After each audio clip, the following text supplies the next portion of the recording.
কোনে কি ভয় খাইছে খাওয়া নাই মই নাজানো, এইবিলাক মই খবৰ লোৱা নাই।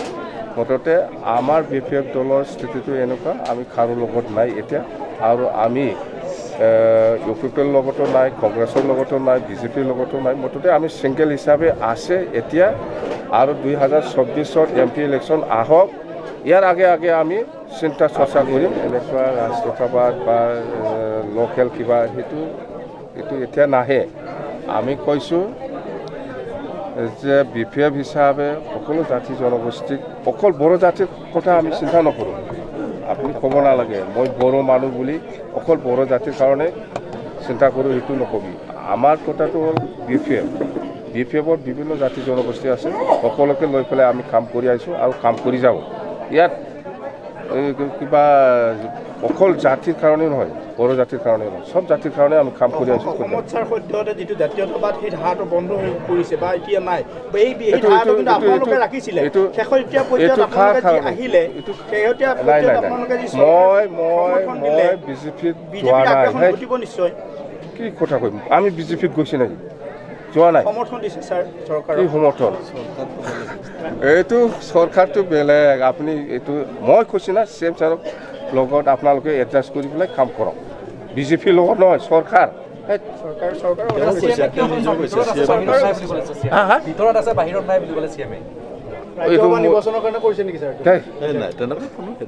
ছাৰ গোবিন্দ বসুমতাৰীয়ে এটা কথা কৈছে যে হাগ্ৰামা মহিলাৰ দুৰ্নীতিৰ অংশীদাৰ আমি নহওঁ, এইদিনাখন কৈছে। এই কথা যিজনে কিন্তু MLAও ধৰি ৰাখিছে। কিছুমান কথাটো মই বুজি নাপায় ইহঁতক। মই কৈছে না, এইবাৰ যদি 500 কোটি আহে, এই 500 কোটি টকাটো কেনেকৈ মিলি পেলাই খাব পাৰে তাৰ কাৰণেহে প্লেনিং কৰে। আমি প্লেনিং কৰিছিল এই 500 টকা যদি বছৰত 500 কোটি আহে, এই 500 কোটিটো কোনটো ডিপাৰ্টমেণ্টত কেনেকৈ ক'ত ব্যৱহাৰ কৰিম তাৰ কাৰণে আমি প্লেনিং কৰিছিলোঁ। ইহঁতে প্লেনিংটো হ'ল খাবৰ কাৰণেহে প্লেনিং কৰে। আজি ইয়াত মই আহিছোঁ আমাৰ ভেৰগাঁও জিলা BPF দলৰ অটেকিং নতুন বডি আমাৰ লমচাও दैमारी প্ৰেচিডেণ্ট হ'ল, আৰু ছেক্ৰেটাৰীটো আমাৰ বিনয় কুমাৰ দাস, বিনয় কুমাৰ নাথ, সি ছেক্ৰেটাৰী হ'ল, অটেকিং হৈছে। যাৰ কাৰণে আহিছোঁ। আৰু এনে আমাৰ দলৰ কিছুমান কৰ্মীসকলেও অলপ কনফিউশ্যন আছিল যে আমাৰ BPF দলে BJPৰ লগত মিত্ৰজোঁটত গ'ল নেকি। তো সেইটোকে মই ক্লিয়াৰ কৰিলোঁ যে সেইটো আমাৰ 3জন MLA আছে BPF দলৰ। 3জন MLAক আমি ডাইৰেকশ্যন দিছোঁ, নিৰ্দেশ দিছোঁ যে আপোনালোকে CM ছাৰৰ লগত আলোচনা কৰি পেলাই তেনেকৈ হ'লেও এডজাষ্ট হৈ পেলাই থাকক, যাতে চৰকাৰী আঁচনিৰ পৰা মানে বঞ্চিত নহয়।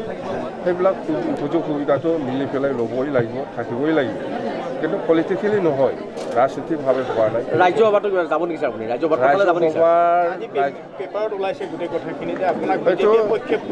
নাই, সেইটো মই নাই। এইটো কোনে কৈছে?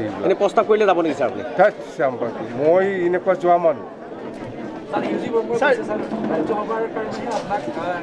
এই ইউজি প্ৰমোক ক'লে নহ'ব, মই কৈছোঁ আমাৰ BPF দলে কাৰো লগত মিত্ৰতাত আমি কিবা কৰা নাই। সেইটোতো ইহঁতৰ কথা মতে BPF নচলে নহয়। ৰাজ্যসভালৈ আপুনি নাযায় ছাৰ? কিয় যাব, কি দৰকাৰ? কোনে কৈছে মই বুজি? এই খবৰ দিয়কচোন কাৰোবা। কোনোবা ইউজি কোৱাটো কিবা হ'ব লাগে? ইউজিটো কি? সি নিজৰ গাড়ীটো ঠিক কৰি লওঁ, ইয়াৰ পিছত বেলেগক কওঁ।